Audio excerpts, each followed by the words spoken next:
we're using Zoom. Hindi is listen only and is actually found under Japanese. Likewise, if you wish to listen to in Arabic, please go to the Korean button. Today, we have Dr. Tedros, as usual, who will be leading the briefing. But today, joining our Director General will be Dr. Ahmed Al-Mandari, the Regional Director for the WHO Eastern Mediterranean region, and Dr. Richard Brennan, Regional Emergency Director for the same region. They will be providing more information about the COVID situation, the context, the challenges, and achievements in the region. Joining them will be our other regular speakers, Dr. Mike Ryan, Executive Director of the WHO Health Emergencies Program, and Dr. Maria Van Kerkhove, our Technical Lead for COVID-19, who will, as ever, provide answers to all your questions. I will now give the floor to Dr. Tedros.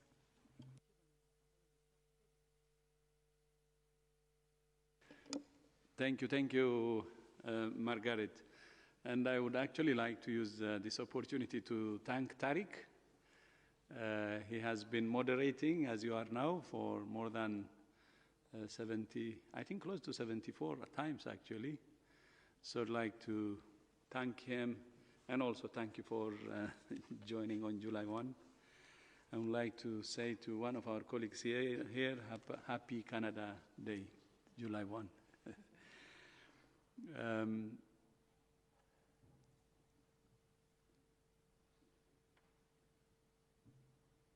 Good morning, good afternoon, and good evening.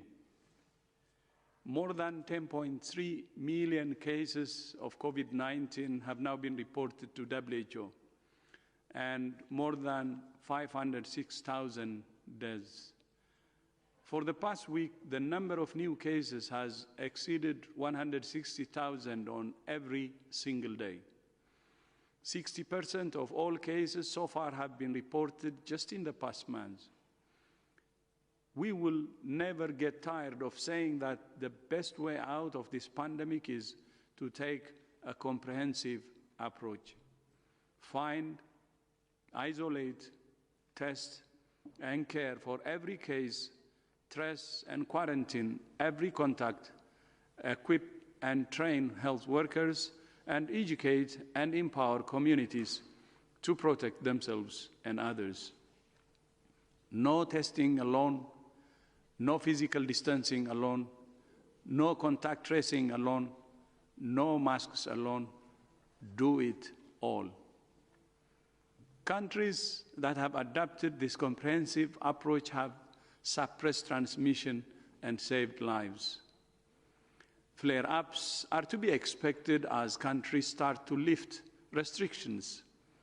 But countries that have the systems in place to apply a comprehensive approach should be able to contain these flare-ups locally and avoid reintroducing widespread restrictions. However, we're concerned that some countries have not used all the tools at their disposal and have taken a fragmented approach. These countries face a long, hard road ahead. But one of the lessons of the pandemic is that no matter what situation a country is in, it can be turned around.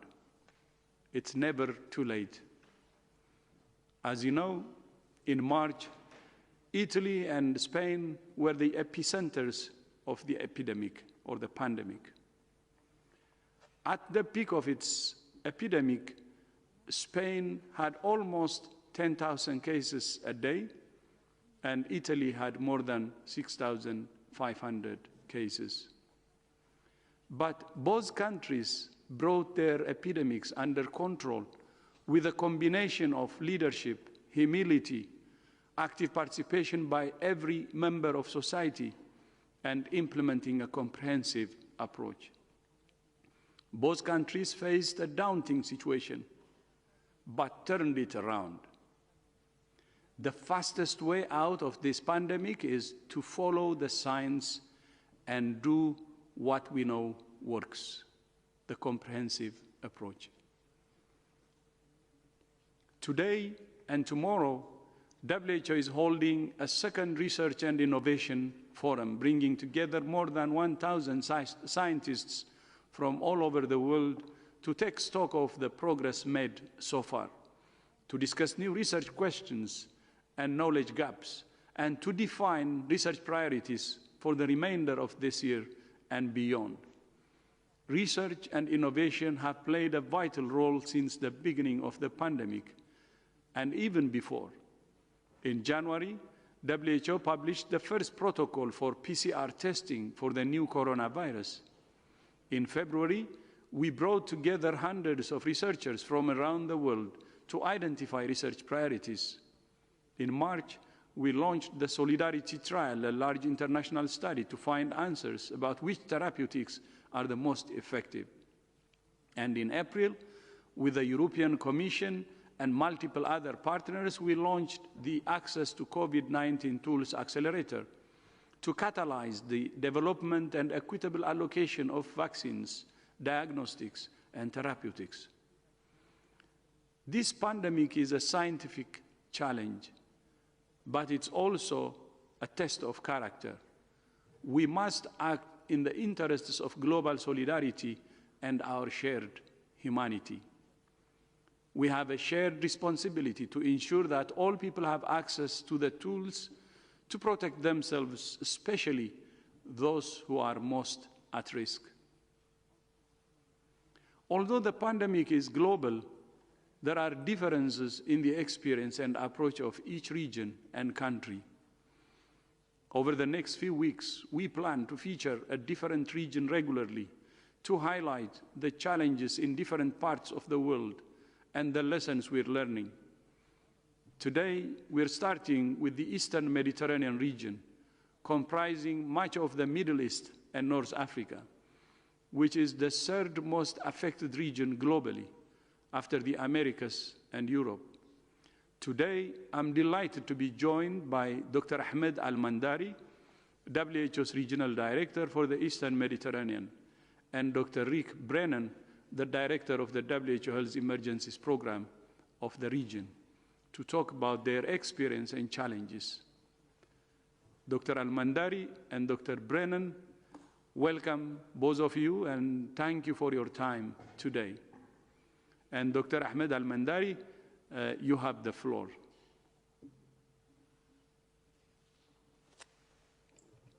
Thank you very much, our dear brother, Dr. Tedros, for giving us the chance, to come and join you in this important platform and this important regular briefing, that you have started at the beginning of this pandemic. And it is our great pleasure to participate as first region, in this sort of briefing.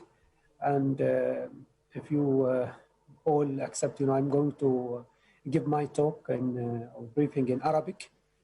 I'll start reading, the briefing. Thank you very much, Dr. Tedros and colleagues. بسم الله الرحمن الرحيم. السلام عليكم ورحمة الله وبركاته. مساكم الله بالخير، صبحكم الله بالخير، مساكم الله بالخير جميعا.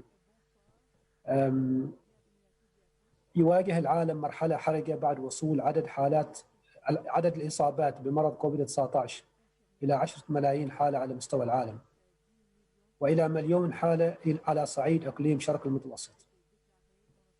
لقد تأخر انتقال المرض نسبياً في الإقليم مقارنة بالمناطق الأخرى حول العالم، ولكننا شهدنا زيادة مطردة في عدد الحالات منذ أوائل شهر آيار مايو. وفي شهر حزيران يونيو وحده كان عدد الحالات المبلغ عنها أعلى من إجمالي عدد الحالات المبلغ عنها في الفترة بين كانون الثاني يناير ونهاية آيار مايو. ويشهد جميع بلدان الإقليم الآن حالات إصابة جماعية بالمرض أو انتقاله على مستوى المجتمع. واليوم تشكل 3 بلدان أكثر من 50% من إجمالي عدد الحالات المبلغ عنها في الإقليم، وهي إيران والمملكة العربية السعودية وباكستان. كما تتزايد أعداد الحالات المبلغ عنها مؤخرا في العراق وليبيا والمغرب والأرض الفلسطينية المحتلة وعمان. ويقع 87% تقريبا من إجمالي الوفيات المبلغ عنها في 5 بلدان هي إيران والعراق والمملكة العربية السعودية ومصر وباكستان. وعلى مدار الأيام القليلة الماضية بدأ الاستقرار التدريجي في عدد الحالات والوفيات في جميع أنحاء الإقليم، إلا أننا ما زلنا نتوخى اليقظة أكثر من أي وقت مضى. ويشهد إقليمنا سياقا فريدا من نوعه، فنصف البلدان تواجه حالات طوارئ إنسانية، وهناك الملايين من الناس يعيشون في مخيمات أو في أماكن شبيهة بالمخيمات، وتعرضت النظم الصحية للدمار نتيجة لسنوات من الحرب. وهناك نقص في أعداد العاملين الصحيين والإمدادات بالأدوية، ولا يزال وصول المساعدات الإنسانية إلى الناس في المناطق غير الخاضعة لسيطرة الحكومة محدودا، ونتيجة لذلك يموت الناس بسبب أمراض يسهل علاجها في الظروف العادية. والآن اجتاح مرض كوفيد-19 الإقليم، وانتشر الخوف والذعر بين الناس الذين يكافحون بالفعل من أجل البقاء على قيد الحياة، ويواجهون الفقر والجوع والمرض. ولاحظنا أن انتشار هذا المرض كان أبطأ في البلدان المتضررة بالنزاعات، ويعود السبب في ذلك جزئيا إلى مشكلات في الاختبار والإبلاغ، ولذلك نعمل على افتراض أنه منتشر على نطاق واسع. ورغم التحديات الماثلة لا يزال أمامنا فرصة لمكافحة انتشار المرض في هذه البلدان، ونعمل باستمرار على استعراض الاستجابة وتحسينها.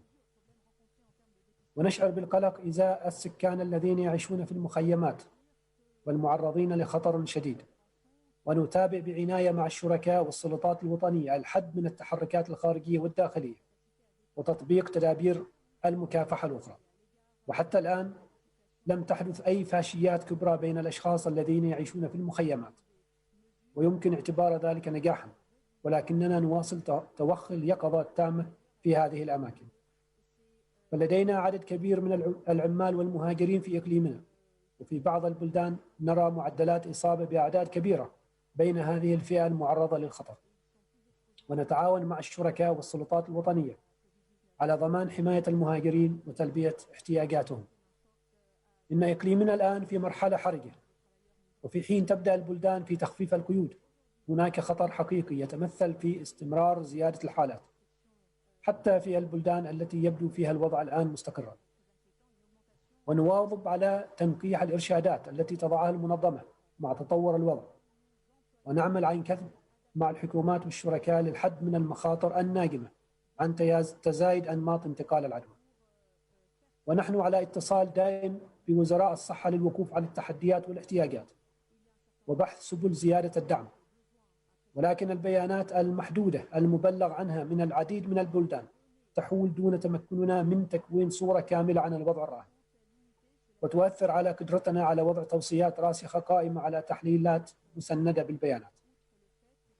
وبالرغم من التحديات العديدة التي نواجهها هناك قصص نجاح ودروس مستفادة. وقد شهدنا قيادة سياسية قوية في بعض البلدان التي اتخذت تدابير استجابة مبكرة واستباقية، وتطبق نهجا يشمل الحكومة بأكملها والمجتمع بأسره لإدارة الجائحة. كما يطلع مركز الإمدادات اللوجستية التابع للمنظمة في دبي بدور قيادي في ضمان سرعة توصيل معدات الوقاية والإمدادات إلى أكثر من 100 بلد حول العالم، من بينها جميع بلدان الإقليم. كما ساعدت البنية الأساسية لبرنامج مكافحة شلل الأطفال الإقليمي في دعم الاستجابة لمرض كوفيد-19، ويتولى البرنامج قيادة الاستجابة في بعض البلدان. وقد دفع فريق المنظمة لمكافحة شلل الأطفال ثمنا باهظا نظير هذه المساهمة، وقد أصيب أكثر من 200 عامل بمرض كوفيد-19 وتوفي منهم 2، ولكنهم رغم المخاطر يواصلون العمل مثل العديد من العاملين الصحيين الذين يتحلون بالشجاعة والإخلاص في جميع أنحاء الإقليم وخارجه. ودعوة المنظمة لبلدان الإقليم واضحة: الفشل ليس من بين الخيارات، يجب أن ننجح ليس فقط في التصدي لهذه الجائحة، ولكن أيضا في الاستجابة للمخاطر الصحية الأخرى التي يعاني منها إقليمنا منذ سنوات. وبعد مرور 6 أشهر على الاستجابة للجائحة أصبح من الأهمية بمكان أكثر من أي وقت مضى أن يستمر تقديم الخدمات الأساسية مثل برامج التمنيع وعلاج الأشخاص ذوي الحالات المرضية المزمنة والخدمات الصحية المقدمة للأمهات والأطفال دون انقطاع. والطريق أمامنا طويل ومحفوف بالتحديات، ويعد دور الأفراد والمجتمعات المحلية بالغ الأهمية أكثر من أي وقت مضى في ظل شروع البلدان في رفع القيود، وكل قرار يتخذه شخص واحد يؤثر علينا بشكل جماعي، وقد تكون عواقبه غير قابلة للإصلاح. وتلتزم المنظمة التزاما تاما بتحقيق رؤيتها الإقليمية التي تتمثل في تحقيق الصحة للجميع وبالجميع، ونحتاج إلى رؤية التزامات وإجراءات وتضامن أكثر رسوخا من جانب جميع الحكومات والناس لكي نتمكن بإذن الله من تحقيق هذا الهدف. السلام عليكم ورحمة الله وبركاته وشكرا جزيلا. Thank you very much, Dr. Tedros. Thank you. Okay. Shukran jazilan, my brother Ahmed. Now back to Margaret, please.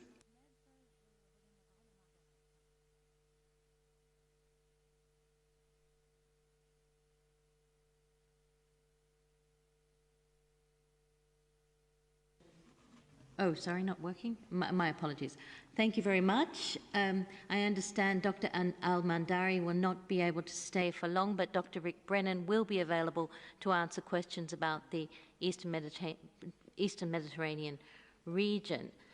The first person I have with question is Corinne Gretier from Bloomberg. Hi, everyone. Thank you for taking my question. Mine is about the new China mission. I was wondering if you could give some more information on it, such as when will the team go exactly and what will the mission do exactly? Like, will you study the new swine flu as well? And maybe who is on the team? Thank you. The planned mission is an advanced mission, much like the previous China mission, where a small advanced team went in advance to make preparations with Chinese colleagues, essentially to set up the scope of the mission, the terms of reference, the areas of study, and then to lay out a program of work to carry out all of that work. That's currently being obviously dealt with right now in terms of the formalities for that, and we expect initially 2 experts from headquarters here to join our country team. One will be an expert in animal health, and one will be an epidemiologic expert with a major background in field investigation of epidemics and epidemiologic methods for investigating such situations. But as I said, that is a scoping mission, and we do expect then, in collaboration with colleagues in China, to define a larger international mission. Again, it's important to note that we welcome such collaboration. In many situations, we work very closely with countries who generally will carry out their own investigations and provide those investigations to WHO, and therefore it is an extra step for any country to invite in international teams and collaborate openly with them. So we look forward very much to that collaboration. With regard to the issue of you referred to the new virus, I think it's important for us to clarify that I believe the virus you're referring to is the Eurasian avian-like H1N1 swine influenza virus, which has been a virus that's been under surveillance by Chinese authorities and by the global influenza surveillance network around the world, the WHO collaborating centres.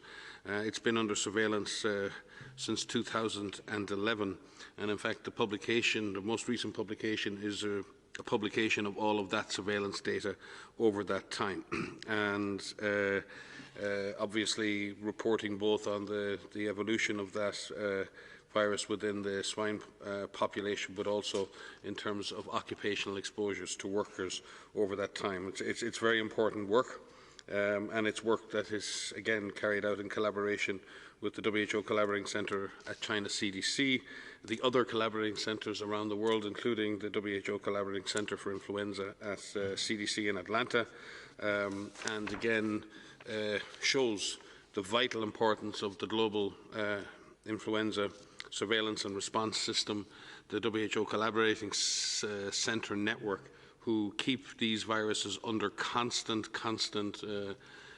surveillance. There are many avian flu and influenza viruses out there that have pandemic potential. We learned that in 2009, where a pandemic emerged in the Americas, and we constantly need to stay on the alert. We need to continue to carry out very good surveillance on this G4 genotype, and we expect that will continue in the coming months and years. But again, it's important, I think, to reassure people that this is not a new virus. This is a virus that is under surveillance. We are concerned with any viruses that show potential to infect humans, and we will continue with our collaborating centres and the Global Influenza Surveillance and Response System to keep this virus under close surveillance. Thank you, Dr. Ryan. The next question comes from Jim Roop, Westwood One Radio. Jim, can you unmute yourself?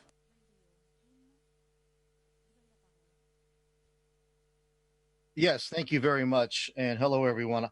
I apologize for not having a question about the Middle Eastern or the Mediterranean thing, but I do have a question about, as I understand it, there is no vaccine for a coronavirus, and this is the first coronavirus pandemic. So my question is, if there is a vaccine that is developed successfully for this coronavirus, and I'm assuming there will be, will that help in developing a universal vaccine for the coronavirus, or just a universal vaccine in general? Would this be a great step toward that?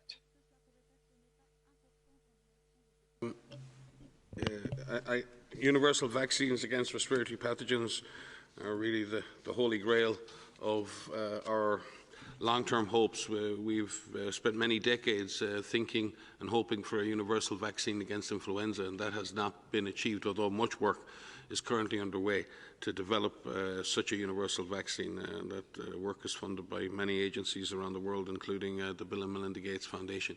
So identifying targets in viruses that are conserved over time, in other words, sequences or proteins that we can develop vaccines against that allow us to give a universal protection, are very important. It remains to be seen whether a vaccine against this coronavirus would provide any cross protection against other coronaviruses.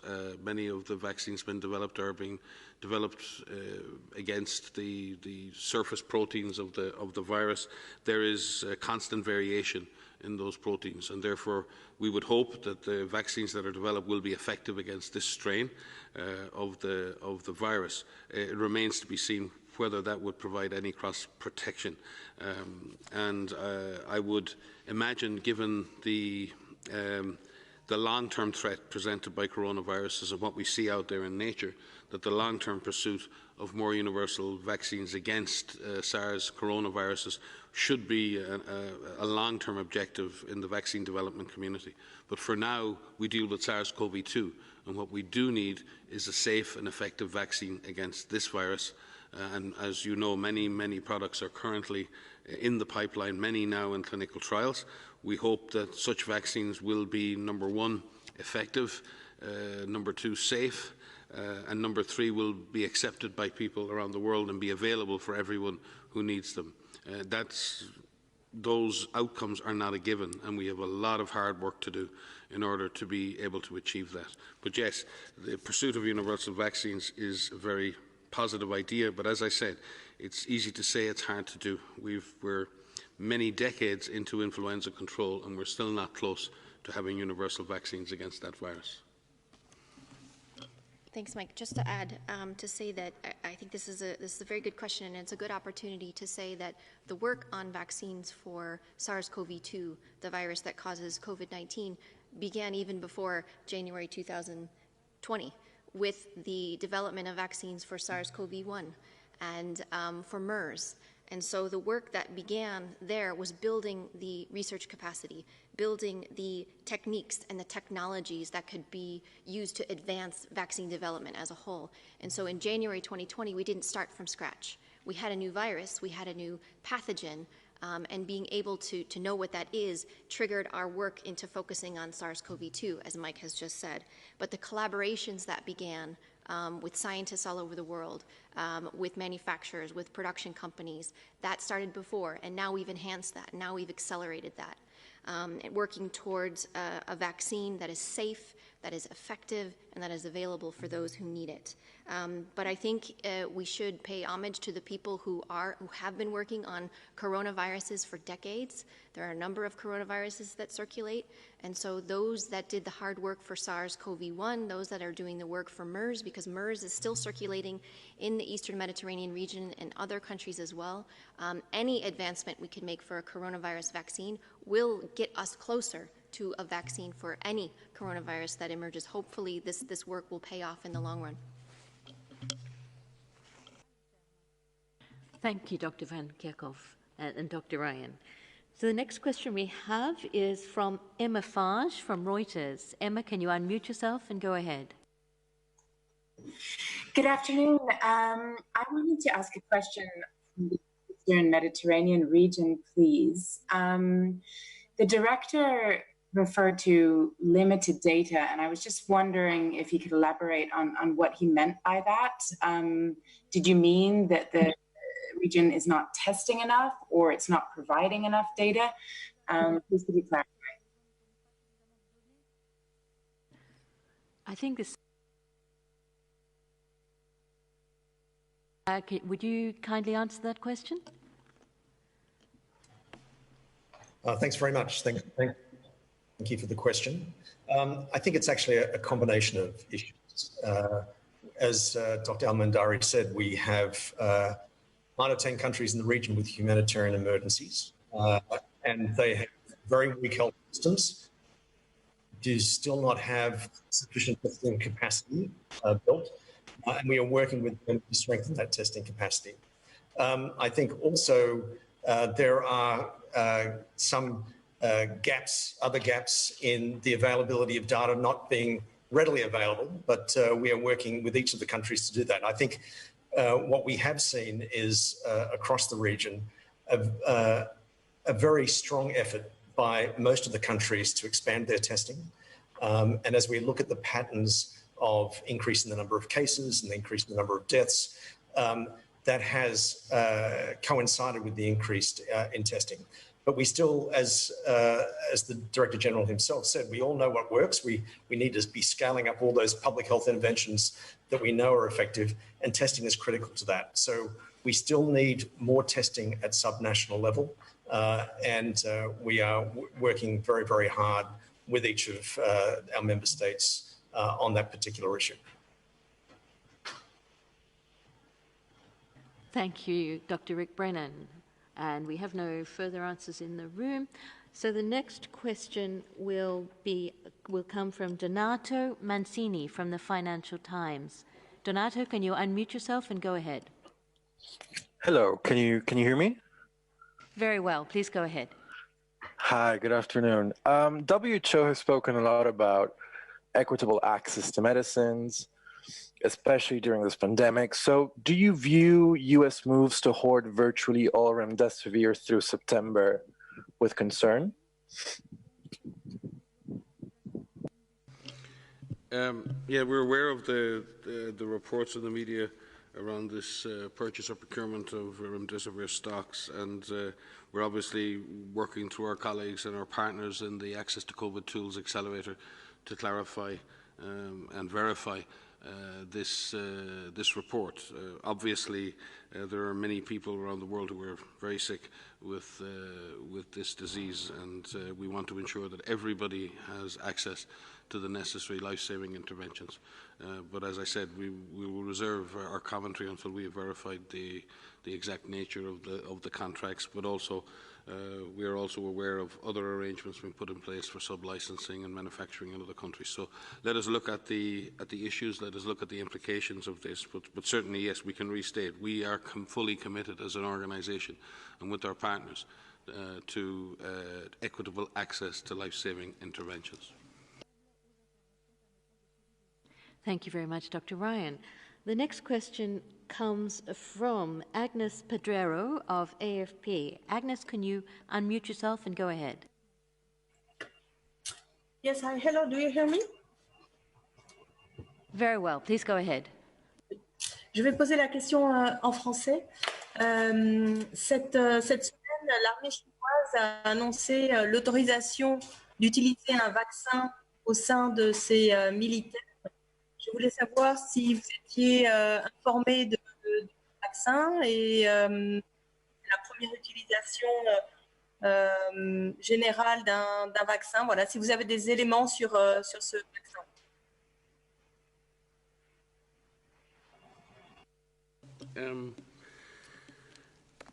Yes, the various vaccines are used in different situations, but certainly in terms of population-based utilization of vaccines, we would await the results of population-based clinical trials in order to prove safety and efficacy of use. In the area of national defence and security, militaries around the world have their own methods in order to define what products are needed or justifiable or used in their troops. We would again also be reassured that such products, when they're used in the military, are again subject to the proper safety and efficacy testing, and again subject to the informed consent of the individuals who take those products. Thank you, Dr. Ryan. Just letting you know, we do have a lot of questions today. Really appreciate all the interest. We will take as many as we can, but we can't guarantee that we'll get all your questions. So please stick to one question, as everybody has, but just letting you know. The next question will be from Christian Ulrich of Deutsche Press Association. Christian, please go ahead. Unmute yourself. Hello, this is Christiana. Thank you for taking my question. It was also on remdesivir. I was wondering, is your communication channel still open to Washington? Are you talking to the US government on remdesivir and other matters, or is this on the wind down? What is the latest on the relationship between WHO and the US government? Thank you. Well, I can only speak to the technical collaboration, and certainly we are grateful for and continue to engage with our technical counterparts in the United States on all matters related to science and public health, and we're very grateful for their collaboration. So it's just the same as Mike said. We're in contact, and we're still discussing. And there are collaborations. It's not specific to one thing that you raised, but on many issues. Thank you. Thank you, Dr. Tedros and Dr. Ryan. So the next question we have is from China Daily, from Chen Waihua. Chen, could you kindly unmute yourself and please ask your question? Hi, just a related one. Has the U.S. actually made a pledge for, to its vaccine as a global public good? I mean, since the USA is the leader in the development of vaccine. Thank you. I think you should refer that question to the United States government. Thank you, Dr. Ryan. So we now have a question from Greece, from Kostas